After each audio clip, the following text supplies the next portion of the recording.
Caiu aí a gravação, né? Já excedeu aí os 40 minutos. Mas isso aí. Façam isso mesmo. Depois voltem aí que eu vou estar esperando vocês. Tem alguém rabiscando a tela aí, gente. Às vezes eu sei que pode ser sem querer, né? Mas vamos evitar ficar encostando na tela, tá? Então vamos continuar, né? Eu estava falando, né, que a chefia, né, a supervisão, ela já deve ter uma noção, né, das ausências do mês subsequente, tá? Agora vamos lá para o próximo, né? A chefia deve, ao iniciar a escala, deve calcular o número de dias úteis do mês e esse será o número de dias que os colaboradores deverão cumprir. Então, assim, aqui no caso, a gente está falando, vamos supor, de um PSF, né? Onde o pessoal trabalha de segunda a sexta. Não vamos falar nem de um hospital, vamos falar de um PSF. Então, como eles só trabalham dias úteis, né? E de segunda a sexta, né? O supervisor, ele precisa ver se naquele mês tem algum feriado, né? Para estar arriscando ali, falando que aquele profissional não vai trabalhar naquele dia. Então, a gente também precisa, né?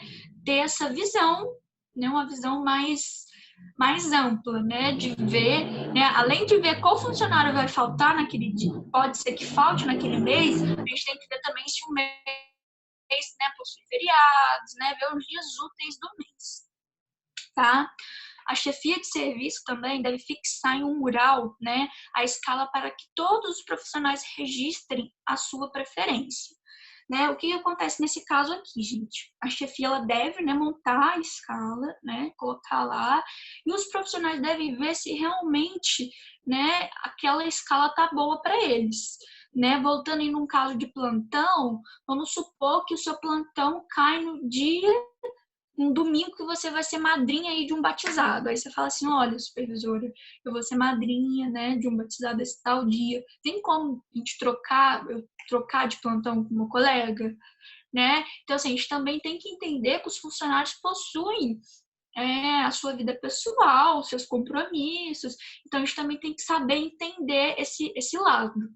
Tá? Então, por isso que é bom, né, colocar em um mural essa escala para que os profissionais registrem aí as suas preferências. Tá? Outra coisa, a chefia deve divulgar a escala mensal de serviço até o dia preconizado pelo serviço. Tá? Outra etapa, né, a escala deve ficar em um mural e local visível para que toda a equipe de enfermagem consiga visualizá-la, né? Então, eu não sei se vocês já entraram aí no hospital, né, e já observaram, mas em todo o setor, né, principalmente no posto de enfermagem, tá lá a escala, né? Ela tem que ficar bem visível, né, para o profissional ver os dias que ele vai estar de plantão, vai estar trabalhando, tá? Então, a escala ela tem que ficar bem visível para todos os profissionais, né, conseguirem aí visualizá-la, tá? E a carga horária semanal varia de acordo com a instituição, porém ela não pode exceder 44 horas, tá?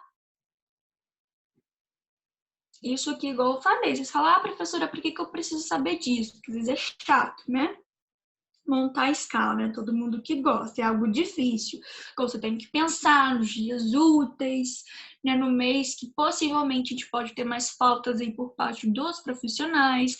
Mas, assim, isso cabe ao enfermeiro fazer. Porém, vocês precisam saber aí, é bom vocês saberem, terem uma noção, né? Para vocês saberem o direito de vocês, o que vocês podem reivindicar e o que vocês não podem, tá? Em relação a escala, ficou claro aí? A escala mensal?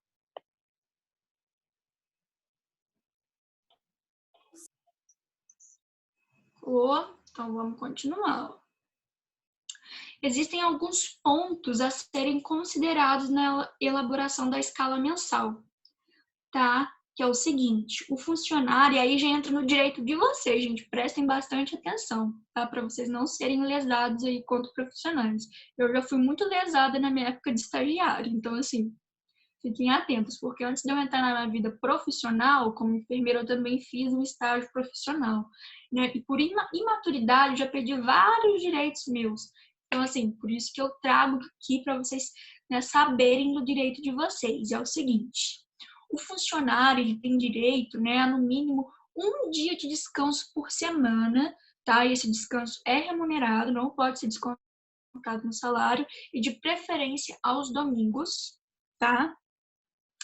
Entre uma jornada de trabalho e outra, deverá, né, haver um intervalo no mínimo de 11 horas, tá? Então, assim, se você trabalhou, você precisa ir para casa e ter o mínimo de descanso, né, um intervalo de 11 horas, tá? E aqui, ó, um ponto muito importante para as mulheres, né, para as mamães, né? As mulheres que amamentam têm direito a 2 horas de... ela tem direito a 2 descansos especiais, tá? Cada um de 30 minutos, até a criança completar 6 meses de idade, porque a gente sabe que até 6 meses de idade o aleitamento materno ele é exclusivo. Então, né, a mulher ela tende a ficar, né, mais cansada, mais desgastada aí durante a amamentação. Então, assim, a mãe que amamenta, a mulher que amamenta, ali no serviço, ela tem direito a 2 descansos especiais, né? Então, vamos supor que ela trabalha aí, né, de 8 às 4, né? Se ela quiser tirar um descanso aí 10 horas, de meia hora, ela pode, né? 2 horas da tarde, se ela quiser tirar mais um descanso de meia hora, ela também pode, tá? Isso é direito, tá? Por lei, é assegurado por lei. E tem muitas empresas, né, muitas instituições que não vai falar isso para você, ó, você tem direito, tá, a 2 descansos especiais, né? Muito pelo contrário, dependendo da empresa, pode ser que te estimule a trabalhar mais ainda. E não, você sabendo dos seus direitos, você fala, olha, eu tenho 2 descansos especiais, tá? Por essa, vocês sabiam? Vocês esperavam? Vocês sabiam? Professora, mas você diz isso em qualquer empresa ou na área da saúde? Então, aqui a gente está falando do serviço da área da saúde. Ah, sim. Sabia não. Tá, mas eu acredito, tá? Eu acredito que seja assim também em outras empresas, tá? Igual a minha irmã, ela tinha esse descanso, né? Ela trabalhava em comércio, ela trabalha em comércio, né? E ela foi gestante, né? Há pouco tempo, não. 2 anos atrás ela teve um filho, durante a amamentação ela tinha direito a esses 2 descansos, tá? Mas assim, não, ela não precisou nem reivindicar esses direitos. O patrão dela mesmo, né, foi né, informou ela que ela tinha esse direito. Só que isso aí depende muito também da postura do seu supervisor, né, do seu patrão, do seu chefe, porque tem gente que simplesmente, se você não pedir, ele vai esquecer que esse direito existe, tá? Então, por isso que Esqueceu é bom não, vai vocês fingir saberem. que não sabe. Oi? Vão fingir que não sabe. Com certeza, e vai deixar você ali trabalhando, tá? E Eu sei não. que que a pessoa tem o direito de um tempinho para poder tá indo amamentar o filho. Tem uma coisa assim também relacionada a isso. Não sei se é a mesma coisa. Então, existem, se eu não me engano, existe mas aí eu não sei se é de determinada empresa, né? Se vai de empresa para empresa. Mas tem locais que você pode ou entrar 1 hora mais cedo ou sair 1 hora mais cedo. Entendeu? Para poder amamentar o teu filho. Vamos supor, se você entra 8, você pode entrar 9, tá? Ou, vamos supor que você sai 5. Ao invés de você sair 5, você sai às 4, tá? Mas assim, né, pela instituição, né, pela nossa bibliografia, né, aqui no caso é 2 descansos especiais, tá? Até a criança completar 6 meses de idade. Tá? Porque, na verdade, a gente tem outras alternativas, né? As mulheres que se preparam bem, ordenham o leite. Então, assim, aqui no caso é mais pelo bem-estar da mulher mesmo, daquela mulher que está amamentando, tá?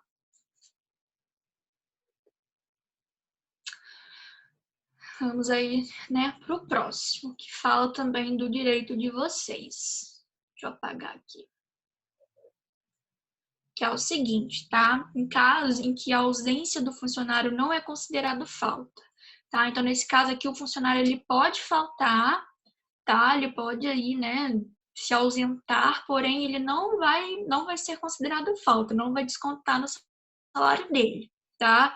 E as seguintes situações são, né, até 15 dias de afastamento em caso de doença mediante atestado médico, não é considerado falta.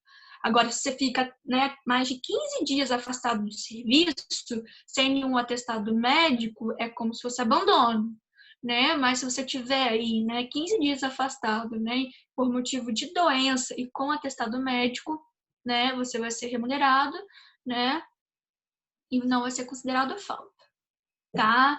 Outra situação, até 2 dias consecutivos em caso de falecimento de cônjuge, filhos, pais, irmãos ou pessoas sob sua responsabilidade declarada na sua carteira de trabalho e previdência social.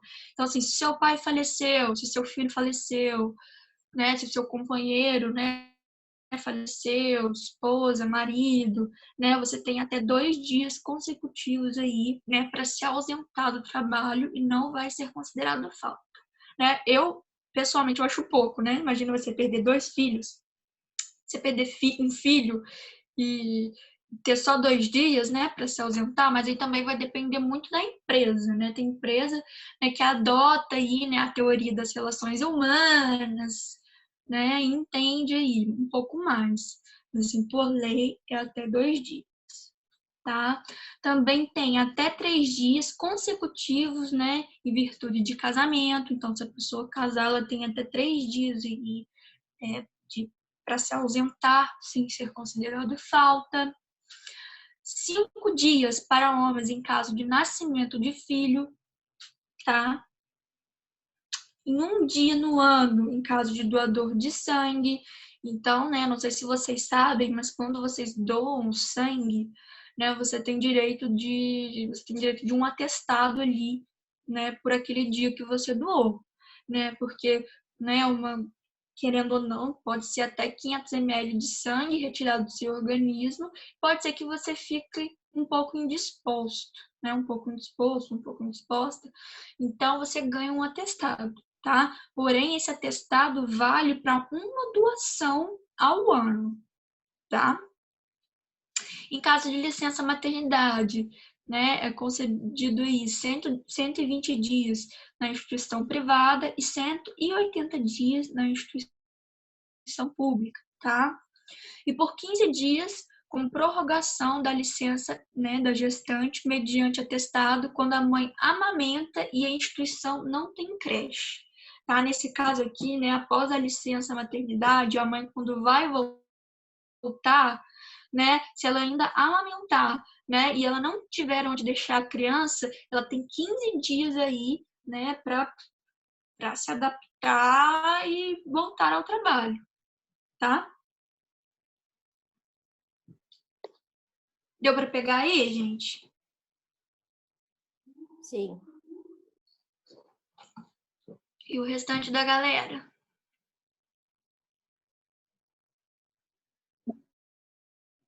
Isso aqui, gente, pode variar de empresa para empresa, tá?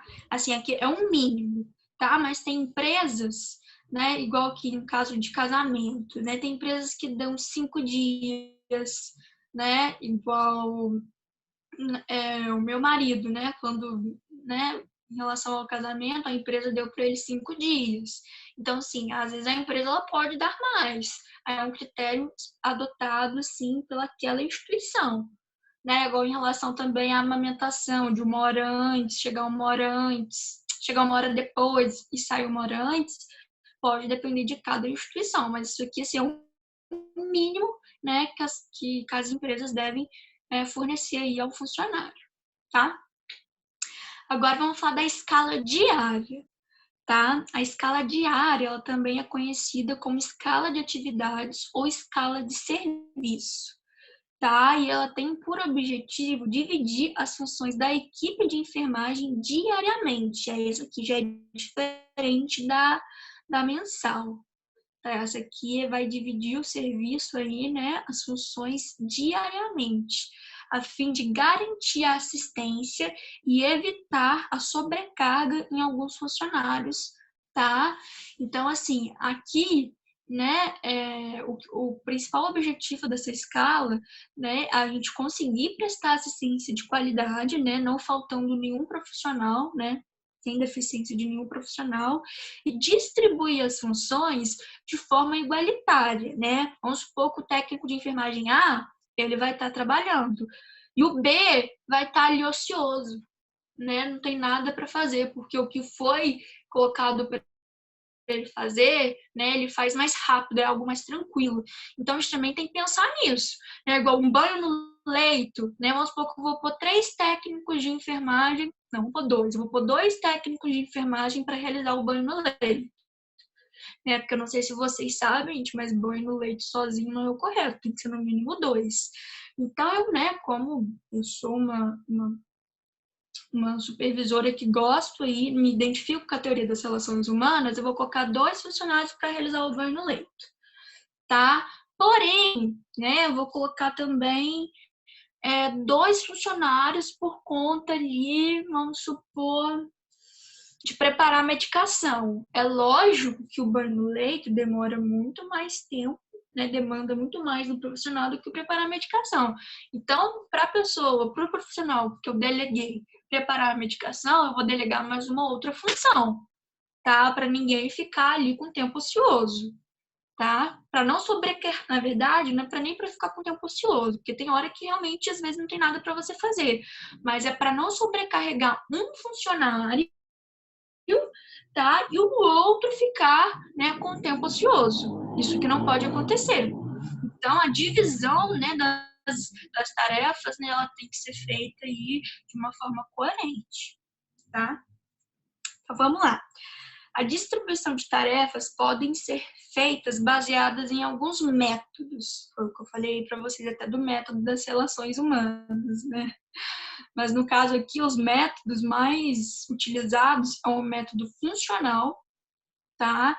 Que é a distribuição do atendimento de acordo com as tarefas. Então, vamos supor assim, né? Vamos supor que no plantão de hoje tá o Jonathan, a Tainá, a Tânia e a Tamires.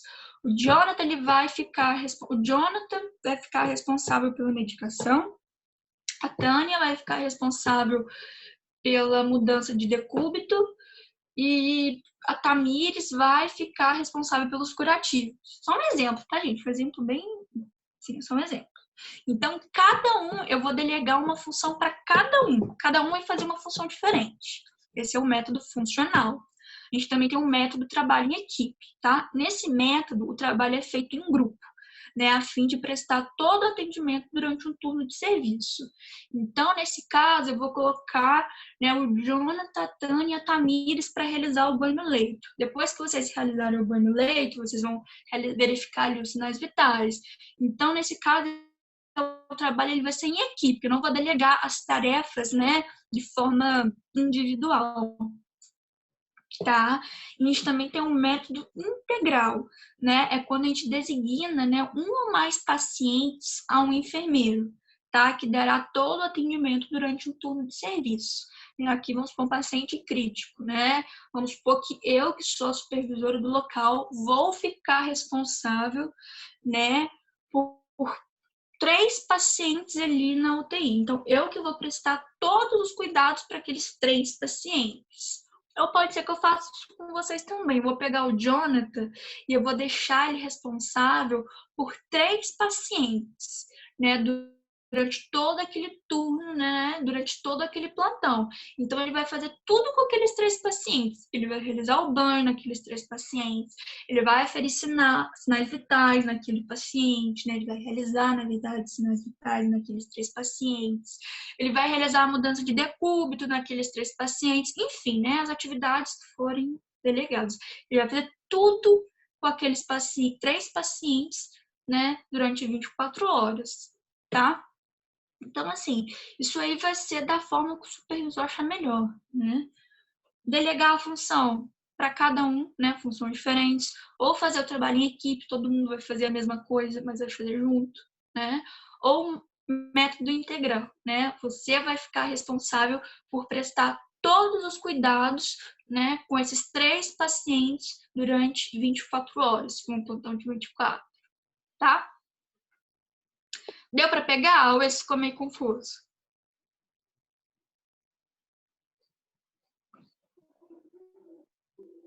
Eu entendi mais ou menos. Vamos lá.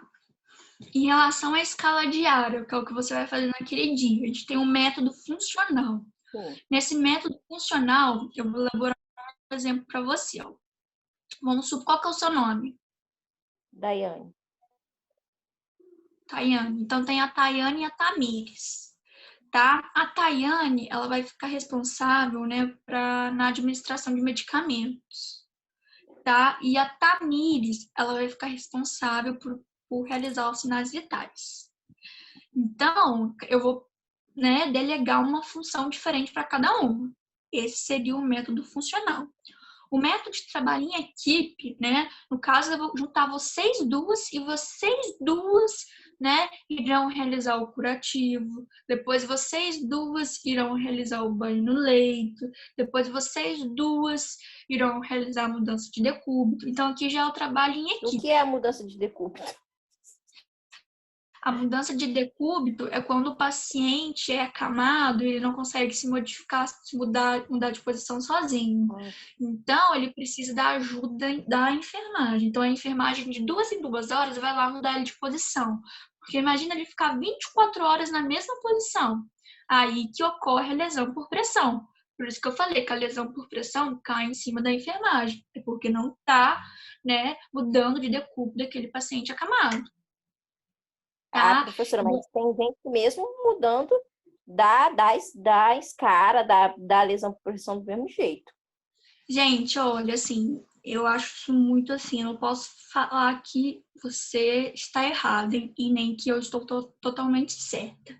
Por isso que eu falei, na maioria dos casos, mas assim, quando muda de decúbito de 2 em 2 horas, né, e o paciente tem ali, né, o colchão caixa de ovo, é muito difícil. E eu falo isso porque eu tenho um paciente acamado há 12 anos e ele nunca teve uma lesão por pressão. Tá? Então, assim, se você, igual eu não posso falar em fazer vocês engolirem isso como verdade absoluta, mas assim, a minha prática, né, mostra que sim, por isso que é um indicador de qualidade da assistência ali a lesão por pressão, tá? Porque se ela acontece é porque tá tendo alguma falha sim. Tá? E isso é real, gente. Vocês, né? Vocês conseguem, vamos supor que vocês, né, vai ficar deitado na cama. Vocês conseguem ficar deitado por 24 horas na mesma posição sem mexer? É ruim. Não é assim? Eu sou assim, eu deitei, passa 10 minutos já tô mudando de posição. Pra gente é muito fácil. E agora para esse paciente que não consegue se locomover sozinho? É a gente da enfermagem que tem que realizar a mudança de decúbito por ele. Tá? Igual eu, tô sentada aqui na cadeira para dar aula para vocês. A primeira coisa que eu vou fazer quando a aula acabar é levantar. Porque assim, aqui, ó, eu já vou levantar, já vou estar até vermelha, né? Então, assim, a gente tem que pensar, se pôr no lugar do paciente, tá? Mas voltando aí ao assunto, né?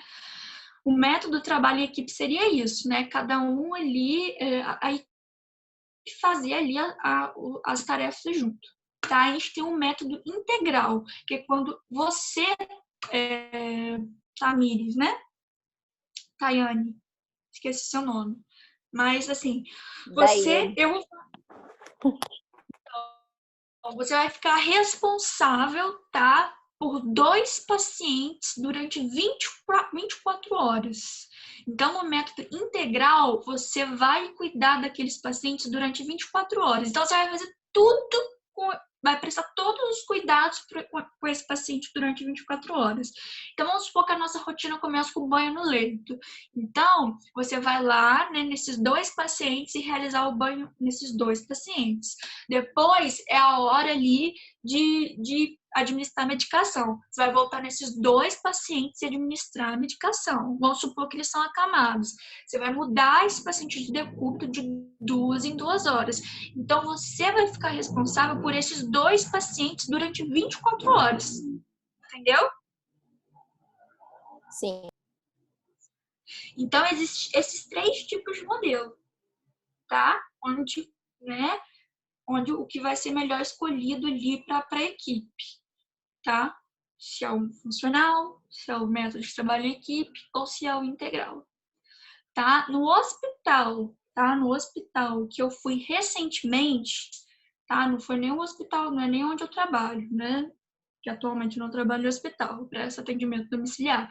Mas o hospital que eu fui recentemente, o método é integral. Então, era uma técnica de enfermagem, se eu não me engano, ela estava responsável por 3 pacientes. Então, ela fazia tudo com esses pacientes durante 24 horas. Era ela que dava o banho, era ela que mudava de decúbito, era ela que fazia o curativo nesses 3 pacientes durante aquelas 24 horas, entendeu? Sim. Gente, deu para pegar aí? Essa parte é mais chatinha mesmo, mas depois vocês leem com calma que vocês vão entender.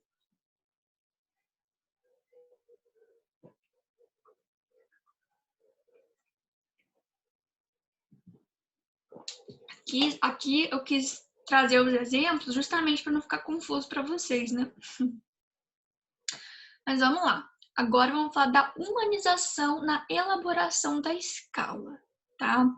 Então, assim, né, o supervisor, gente, ele precisa ter uma empatia, assim, fora do normal com os funcionários, né? Porque ele sabe que a carga horária é extensa, sabe que o serviço é puxado.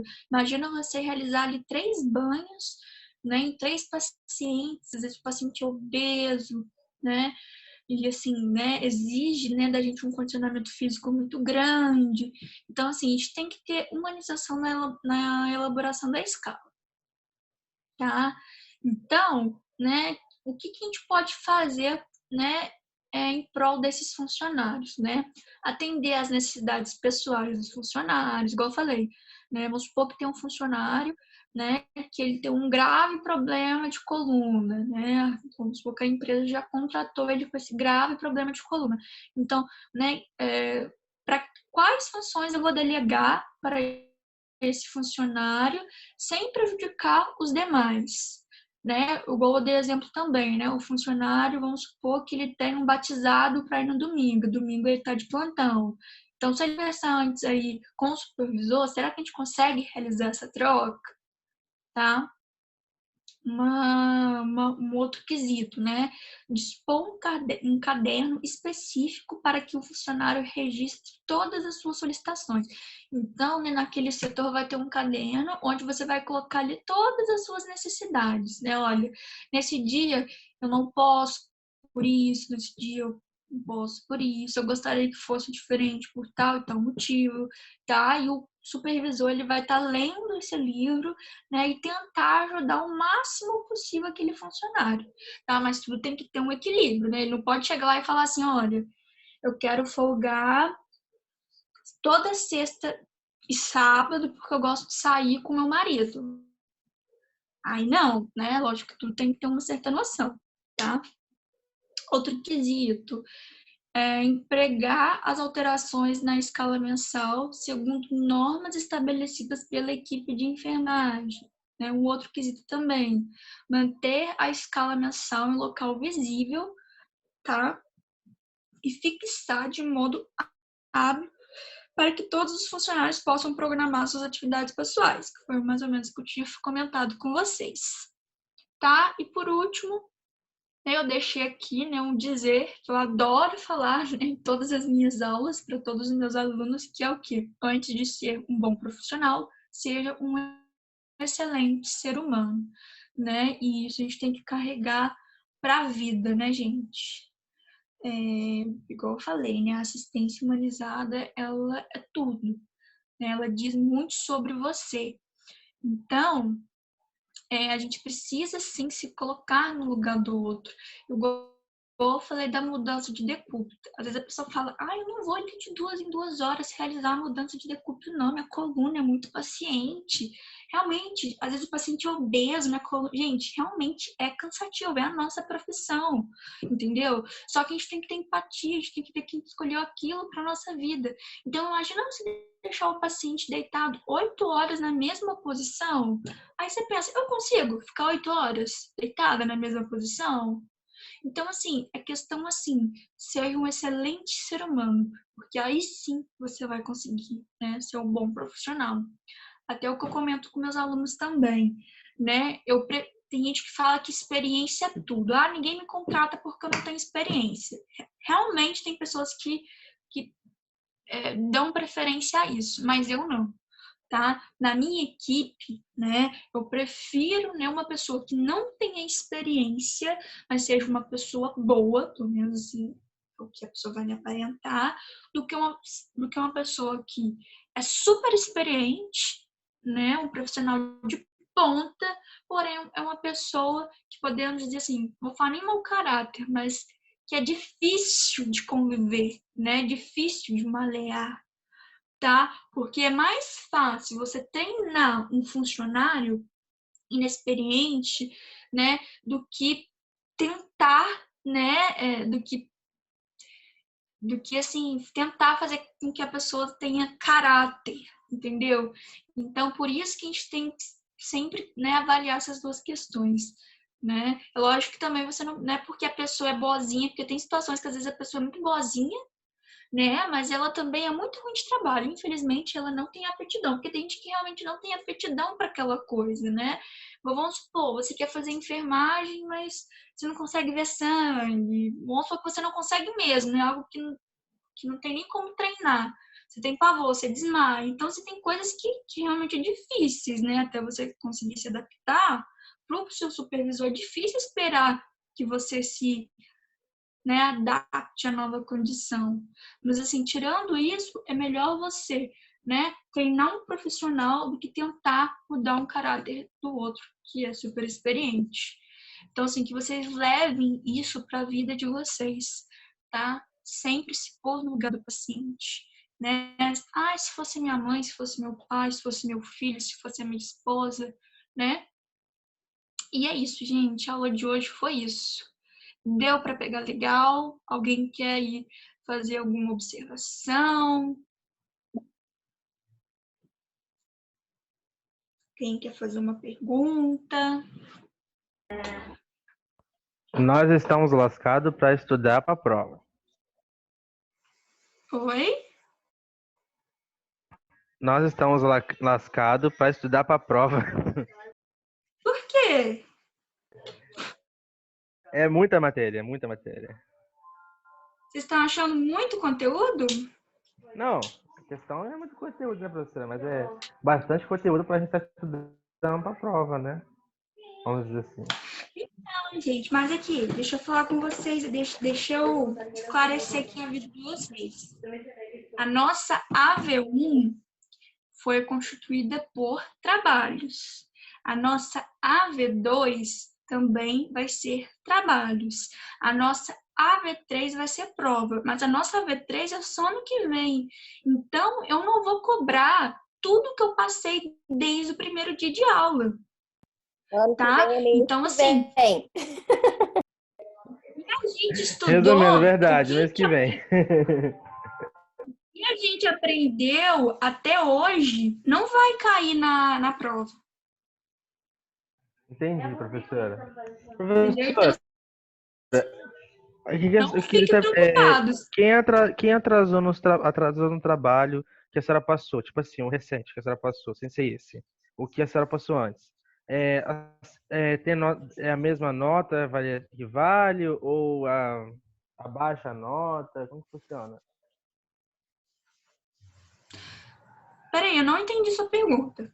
Perdão, vou repetir e vou fazer com que a senhora recapitule. O que acontece?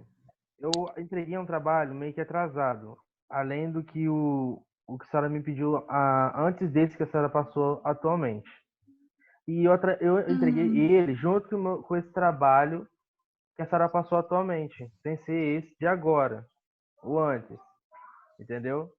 Aí a senhora não, tipo assim, eu tava olhando aqui no meu e-mail, se a senhora já me mandou mensagem, eu não sei como que a senhora trabalha com através da sua avaliação. Eu gostaria de saber se a minha nota vai ser a mesma, vai ter baixa de nota, se vai ter uma coisa de Entendi. diferença. Então, gente, eu ainda não fechei a V1 de vocês, porque até então eu preciso do trabalho do dia 16 para fechar. Então, assim que vocês me entregarem o trabalho do dia 16, que eu vou começar, tá, a corrigir e fechar a nota de vocês, tá? Mas provavelmente após o dia 16 a gente já vai estar de férias. Então, provavelmente eu vou dar a nota de AV1 de vocês só quando a gente voltar das férias, tá? Mas é o seguinte, quem entregou o trabalho pela plataforma, eu já consegui corrigir, porque assim que eu corrijo, eu preciso dar nota.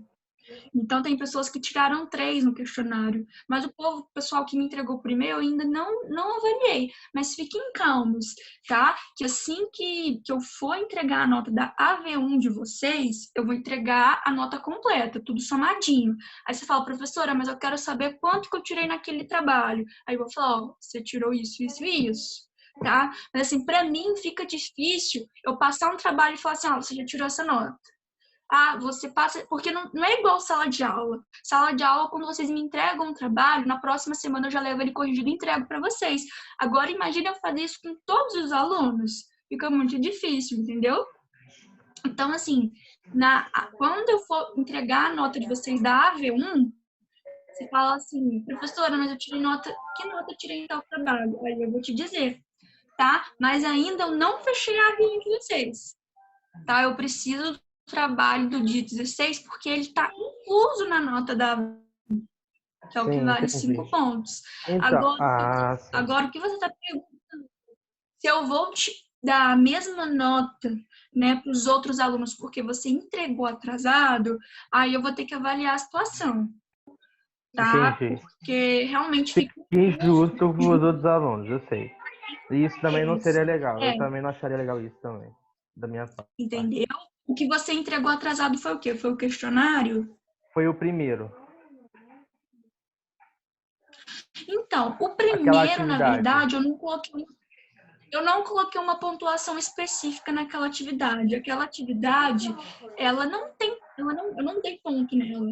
Ela vai entrar no ponto de participação. Então, quem fez ela? Quem fez os exercícios que eu passei ontem, né? E for me entregar até quarta-feira que vem, né? Vai ganhar 2 pontos. Os alunos que entram aqui e participam, vai ganhar 2 pontos. Então, em relação àquela atividade, você pode até ficar tranquilo. O pessoal que não fez a primeira, eu tô falando que pode ainda me entregar, que eu vou ver como eu posso avaliar, tá? Entendi. Mas assim, como não tem Então, uma por pontuação enquanto, específica, o único trabalho que está valendo nota que a senhora já passou, que é avaliativo, foi o questionário. é o questionário e esse trabalho que é para entregar de 16, que vale 5 pontos. Entendi.